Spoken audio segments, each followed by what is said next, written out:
Hunger makes people invisible. You walk past them. You look away. Crystal didn't.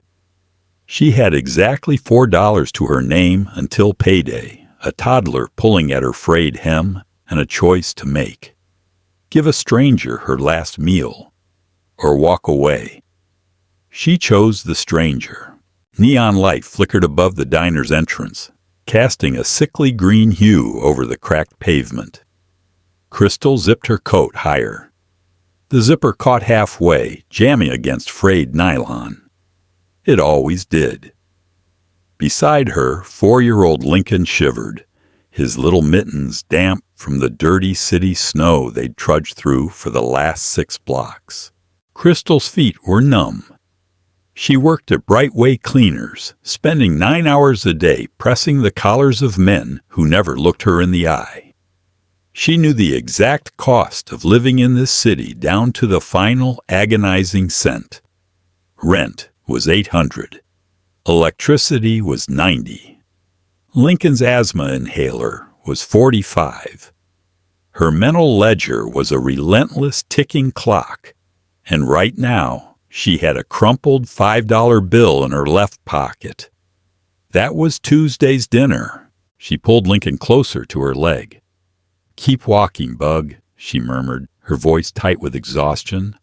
"Almost to the bus stop." That was when she saw him.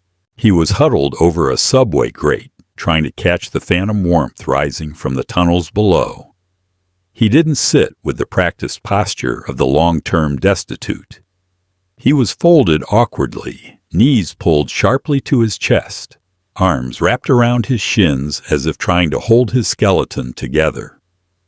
His coat was smeared with dark grime, and he smelled of wet wool, stale urine, and copper. He didn't hold up a sign.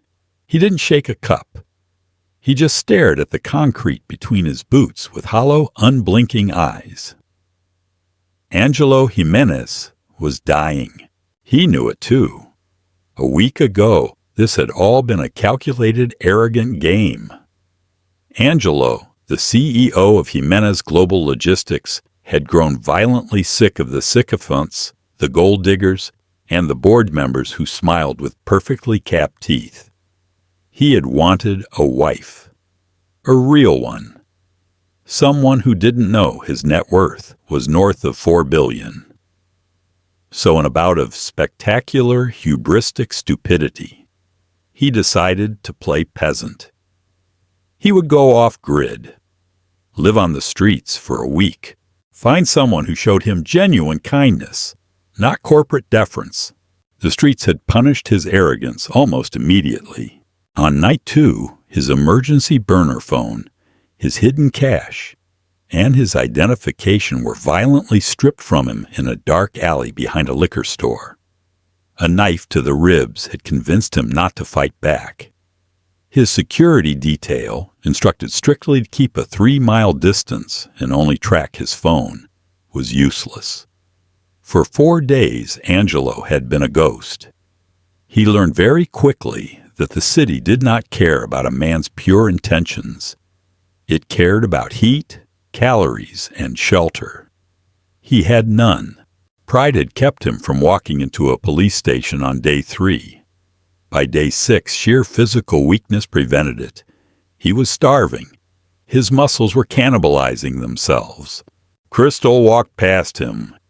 Her cynical mind, sharpened by years of being let down by the world, screamed at her to keep her head down. "You can't save everyone. You can barely save your son. Keep moving." She knew the rules of the pavement. If you make eye contact, you open a door you can't afford to close. But Lincoln stopped.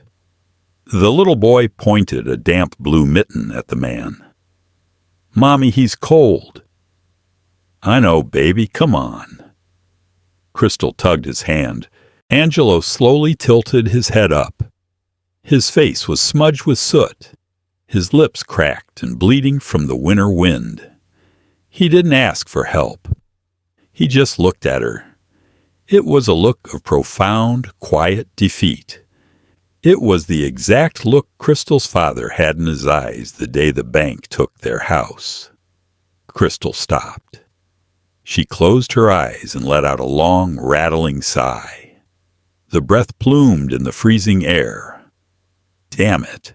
Stay right here by the window, Crystal told Lincoln, pointing to the glass of the greasy diner they were standing outside. She pushed the heavy glass door open. The bell above it jingled, a harsh, cheerful sound that felt entirely out of place. The diner smelled of burnt coffee and old frying oil. Crystal walked to the register. She didn't look at the menu. She knew it by heart. 1 hot turkey sandwich, Crystal said to the bored teenager behind the counter, and a large black coffee. $4.20, the kid muttered, popping a chewing gum bubble. Crystal pulled the crumpled 5 from her pocket. She smoothed it out on the laminate counter. It felt like handing over a piece of her own flesh. She pocketed the 80 cents in change. That was it. That was the safety net. Gone. She and Lincoln would be eating plain oatmeal for dinner tonight. Again. She waited. The minutes stretched. Outside, the wind howled, rattling the large plate glass window. She watched her son, then watched the heap of a man on the grate. She felt a surge of bitter anger. At herself for being weak, at the man for being there, at the universe for making everything so unyieldingly hard. "Order up," the teenager grunted, sliding a foil-wrapped brick and a paper cup across the counter. Crystal grabbed them. The heat seeped into her frozen palms. It felt incredibly good. For a brief, selfish second, she thought about keeping it, splitting it with Lincoln on the bus ride back to their damp apartment. She shook the thought away, pushed through the heavy door, and stepped back out into the biting wind. Angelo didn't look up when the footsteps approached. He was too busy focusing on the rhythm of his own shallow breathing, trying to ignore the sharp stabbing pains in his abdomen. Then, a pair of worn, scuffed sneakers stepped into his line of sight. The sole of the left shoe was separating slightly from the canvas. A paper cup and a foil-wrapped package were pushed into his field of vision. Steam rose from the lip of the cup, carrying the bitter, glorious scent of cheap diner coffee. "Take it," a woman's voice said. It wasn't a soft, angelic voice. It was raspy, tired, and completely devoid of pity. It was the voice of someone issuing a practical command. Angelo's hands shook violently as he reached out. His fingers brushed against hers. Her skin was rough, calloused from labor. He gripped the hot foil. It burned his fingertips, but he didn't care. He pulled it to his chest like a lifeline. "Careful. It's hot," she said. Angelo didn't say thank you. The polite, civilized part of his brain had shut down 3 days ago. The feral, survivalist part tore the foil open. He took a massive bite of the turkey, bread, and gravy. It was scalding. It burned the roof of his mouth. He swallowed it whole, gasping. Crystal watched him eat. She felt no saintly glow, no warm rush of philanthropy. She just felt deeply, profoundly tired. She reached down and picked Lincoln up, settling the boy on her hip. Angelo choked slightly, coughing as he forced another huge bite down. He reached for the coffee, prying the plastic lid off with clumsy thumbs, and drank it black. The heat hit his empty stomach like a physical blow, grounding him, pulling his consciousness back from the edge of the abyss. He slowed down. He took a breath. He looked up at the woman standing over him. Under the sickly green neon light, he truly saw her for the first time. She had dark circles under her eyes, deep enough to cast shadows. Her hair was pulled back in a messy knot, escaping in frizzy strands around her face. She wore a blue winter coat that was easily 10 years old, the kind you buy at a thrift store when you have no other options. But it was her eyes that caught him. They were sharp, intelligent, and utterly exhausted. She wasn't looking at him with disgust, nor with the performative sorrow of a wealthy philanthropist. She was looking at him with the weary recognition of a fellow soldier in a trench. "Slow down," Crystal said flatly. "You'll throw it back up." Angelo stopped chewing. He swallowed hard. His voice, when it came, was a gravelly rasp. "Why?" Crystal shifted Lincoln on her hip. "Why what?" "Why did you buy this?" Angelo asked. He looked at the foil in his hands. He knew the cost of things, too, though from a vastly different altitude. But right now, looking at her shoes, looking at the patched elbows of her child's coat, he understood the microeconomics of poverty better than any spreadsheet had ever taught him. She couldn't afford this. "Because it's cold," Crystal said, looking away, watching the traffic rumble down the avenue. "And you looked like you were going to drop dead on my bus stop." "I was," Angelo whispered. It wasn't an exaggeration. Crystal finally looked back down at him. She noted his face. Beneath the dirt, the bruised cheekbone, and the overgrown scruff, there were sharp features, a strong jaw, eyes that didn't quite belong on the street. They were too calculating, too aware. But hunger was the great equalizer. It stripped away whatever he used to be. "Well, don't," Crystal said. "The city takes too long to clean up the bodies." It was a dark, cynical joke, the kind poor people make to keep from crying. Angelo let out a sound that might have been a laugh, but it cracked in his throat. He set the half-eaten sandwich on his knees. The arrogance of his social experiment tasted like ash in his mouth. He had wanted to find a pure heart. He had treated the lower class like a casting agency for his own romantic comedy. And here was this woman, who likely had nothing, giving him the calories he needed to survive the night. Not because she wanted a reward, not because she knew who he was, but simply because she couldn't bear to let him starve. "What's your name?" Angelo asked. His voice was steadier now, fueled by the sugar and carbohydrates hitting his bloodstream. Crystal hesitated. She adjusted her grip on Lincoln, who was burying his face in her neck. "Crystal," she said. "Crystal," Angelo repeated. He committed the sound of it to memory. He looked at the logo on her chest, a faded, embroidered patch. Great-Way Cleaners. "I'm Angelo," he said. "Eat your sandwich, Angelo," Crystal replied. She checked her cheap plastic wristwatch. The screen was scratched. "My bus is coming." She turned away. She didn't linger to wait for a blessing. She didn't ask for $1 back. She simply walked toward the corner, her worn sneakers hitting the pavement with a heavy, dragging rhythm. Angelo watched her go. He watched the tail lights of the city bus swallow her up a few minutes later. He sat alone on the grate, holding the remains of a $4 sandwich that had just saved a $4 billion life. He took another bite. He chewed slowly. The cold wind howled down the avenue, whipping trash into the air. But Angelo didn't feel it anymore. The desperate, panicked noise in his head had gone quiet, replaced by a singular, burning focus. He was going to live. He was going to find his way back to his ivory tower. And when he did, he was going to find Crystal. Not to play a game, not to test her, but to balance the ledger. He owed her a debt.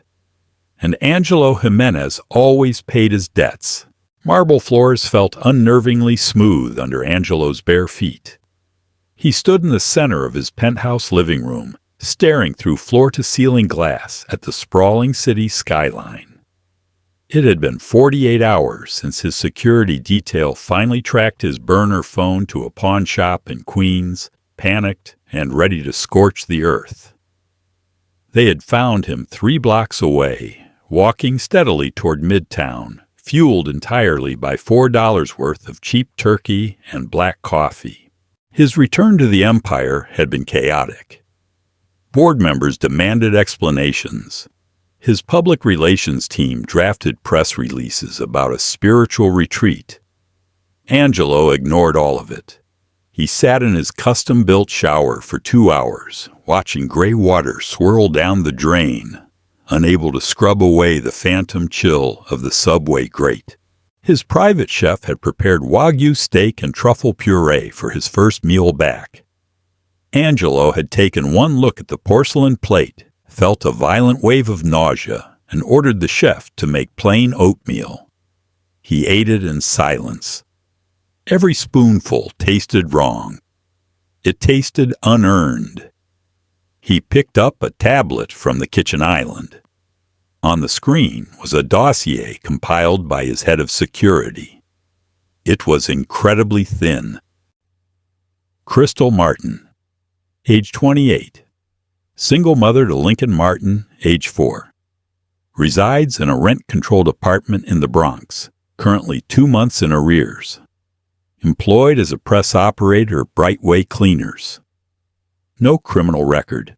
No debt beyond medical bills related to pediatric asthma treatments. Angelo traced the digital photo with his thumb.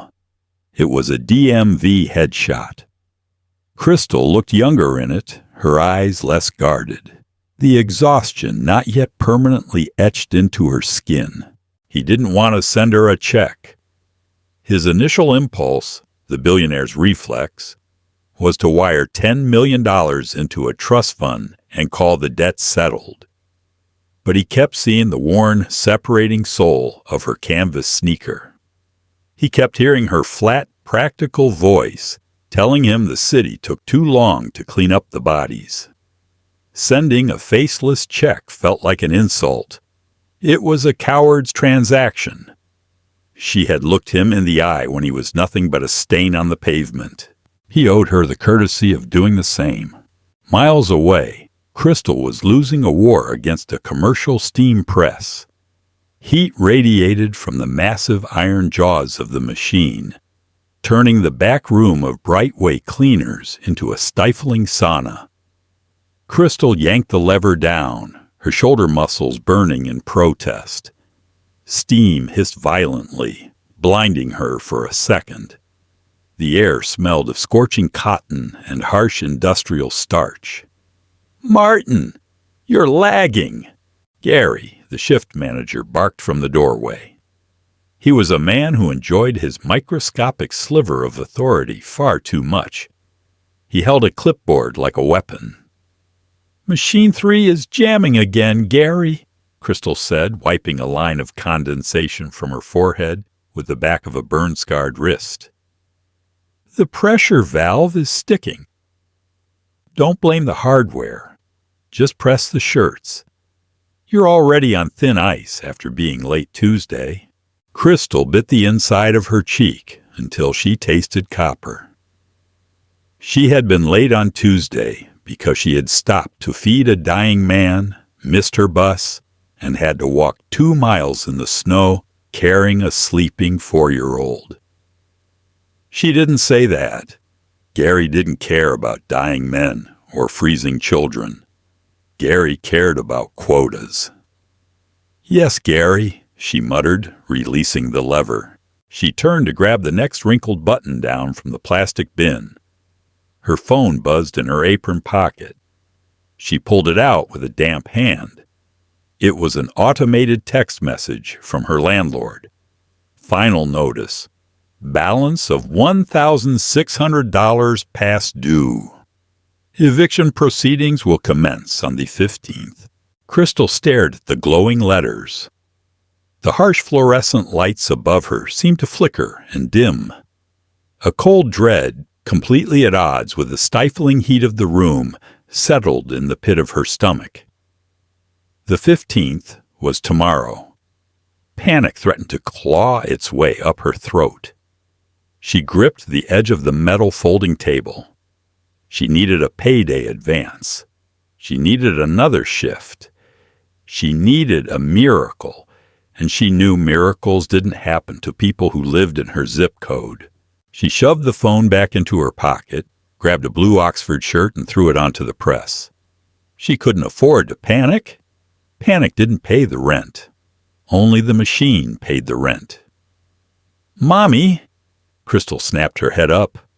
Lincoln was standing by the break room door, rubbing his eyes. The elderly woman who usually watched him after preschool had called in sick, forcing Crystal to bring him to the back room and park him with a coloring book. "Hey, Bug, why aren't you drawing?" Crystal asked, softening her voice instantly. "Crayons broke," he mumbled, coughing a dry, rattling cough. Crystal's chest tightened. That cough. It meant the asthma was flaring up again. The damp mold in their apartment was aggravating it, and now the harsh chemicals of the dry cleaners were making it worse. She needed to get him out of here. She needed to get them both out of here. "Okay, hang on, baby. Mommy's almost done." She slammed the press down harder than necessary. The hiss of the steam sounded exactly like a long, tired sigh. The bell above the heavy glass door Brightway Cleaners jingled cheerfully. Crystal didn't look up from the cash register. She was meticulously counting out coins for a customer's change, her mind entirely focused on the mathematics of survival. $1,600 by tomorrow. It was impossible. She would have to pack their bags tonight. Maybe find a shelter bed before they filled up. 5, 10, and 20 cents makes your change, Crystal recited mechanically, sliding the coins across the scratched laminate counter. The customer took his plastic-wrapped suits and left. Crystal closed the register drawer. She stared blankly at the wall behind the counter, a faded poster of a smiling woman holding a perfectly white shirt. "Excuse me." The voice was low, smooth, and carried a quiet authority that instantly put Crystal on edge. People who sounded like that didn't usually walk into a discount dry cleaner in this neighborhood. She turned around. The man standing on the other side of the counter was out of place. He wore a charcoal wool overcoat that probably cost more than Crystal's annual salary. His shoes were polished leather. His hair was neatly trimmed. But it wasn't the clothes that made Crystal freeze. It was his face. Clean-shaven now, the dirt scrubbed away. The bruised cheekbone faded to a faint yellow shadow. But the eyes were the same, sharp, calculating, aware. Angelo watched the realization hit her. He saw the exact moment the geometry of her features shifted from retail polite to defensive armor. "You," Crystal breathed. "Me," Angelo said. Crystal took a slow step back. Her brain scrambled to make sense of the visual data. The starving man on the grate, the $4 turkey sandwich, the tailored suit. "What is this? Are you a cop? Was that some kind of sting?" "No, I'm not a cop," Angelo said. He kept his hands visible, resting them lightly on the counter. "My name really is Angelo. Angelo Jimenez." Crystal frowned. The name triggered a vague memory. She had seen it on the sides of massive shipping trucks on the highway. Jimenez Global. "You own the trucks," she stated. It wasn't a question. "I do." Crystal let out a harsh barking laugh. It had absolutely no humor in it. She leaned forward, planting her palms on the counter. "So what? The billionaire CEO was slumming it for kicks? Wanted to see how the other half freezes to death?" Angelo didn't flinch. He deserved the anger. "It was an arrogant mistake, a social experiment born out of boredom and stupidity, and it nearly killed me. Good, Crystal snapped. Maybe next time you want a thrill, you should just buy a sports car like a normal rich person instead of playing poverty tourism. She turned her back to him, grabbing a stack of dry cleaning tickets. Her hands were shaking. She felt profoundly violated.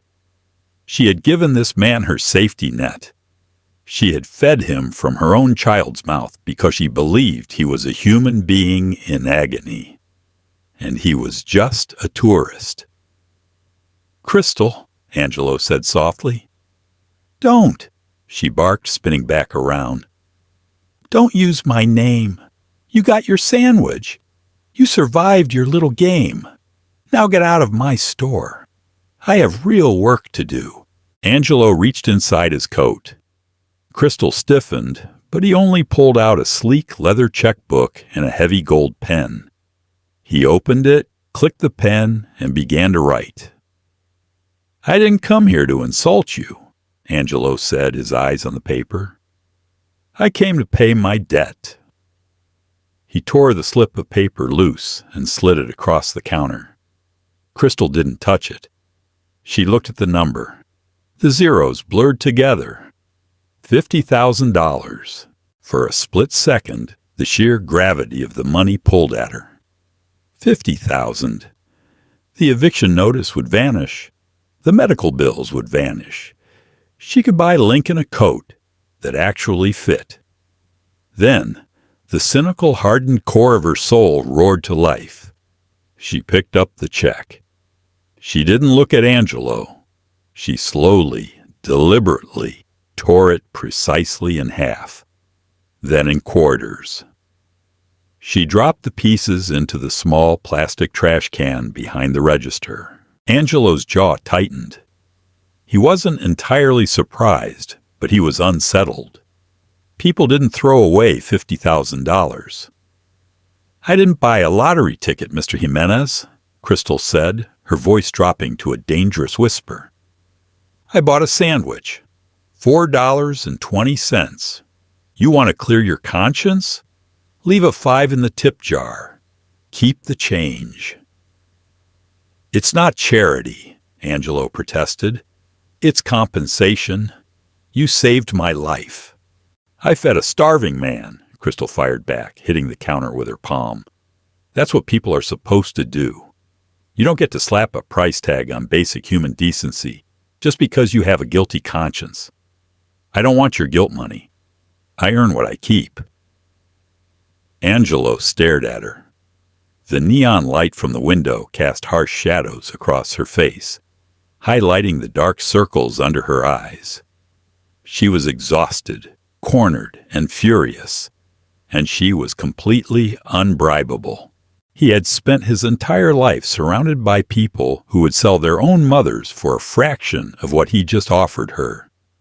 He had designed his social experiment to find someone exactly like her, and now that he had, he realized how fundamentally he had misunderstood the assignment.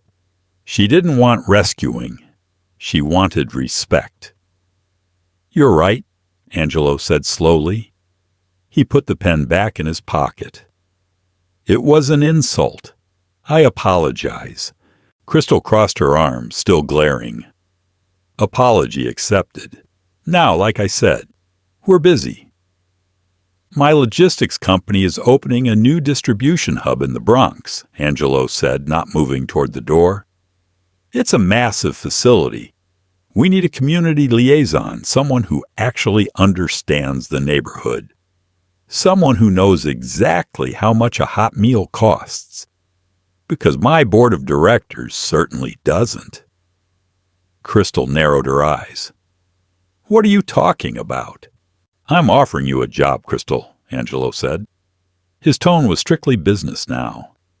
A real one. Managing a budget, negotiating with local vendors, handling the community outreach programs. It pays $85,000 a year. Full medical benefits. And the company covers child care. Crystal's heart stuttered. Full medical. Child care. A salary that wasn't counted in wrinkled $5 bills. "I don't have a college degree," she said defensively. I don't care, Angelo replied. I have a building full of Harvard MBAs who couldn't survive 3 days on a subway grate. I need someone with actual grit. Someone who doesn't panic when the machine jams. He reached into his pocket again and pulled out a crisp, heavy business card. He set it on the counter, right where the check had been. No handouts, Angelo said softly. You work for it. You earn it. You hold me accountable to the neighborhood, and I pay you what you're worth. Crystal looked down at the embossed card. Angelo Jimenez, CEO. She thought about the eviction notice in her pocket. She thought about Lincoln coughing in the back room. She thought about the grueling, unending cycle of poverty that demanded everything and gave nothing. This wasn't a fairy tale. Angelo wasn't a prince. He was an arrogant billionaire who had done a stupid thing. But he was standing in front of her, offering her the one thing she actually wanted. A fair fight. A chance to use her own 2 hands to build a wall around her son that the world couldn't tear down. Crystal uncrossed her arms. She reached out and picked up the card. The cardstock was thick and textured. 85,000, Crystal repeated flatly. And full medical. Starting, Angelo confirmed. Crystal looked him in the eye. The cynicism was still there, but the utter despair had cracked, letting a sliver of terrifying, brilliant light through. I don't make coffee for the board, Crystal said. A genuine, rare smile broke across Angelo's face. It reached his eyes, chasing away the cold calculation. Wouldn't dream of it, Crystal. If you found Crystal's raw honesty and Angelo's harsh reality check as gripping as we did, smash that like button. This is just the beginning of their collision course.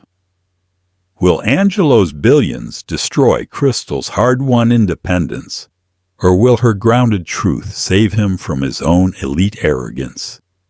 Drop a comment below with your predictions. Share this story with a friend who loves a deeply human drama. And don't forget to subscribe so you never miss the next part.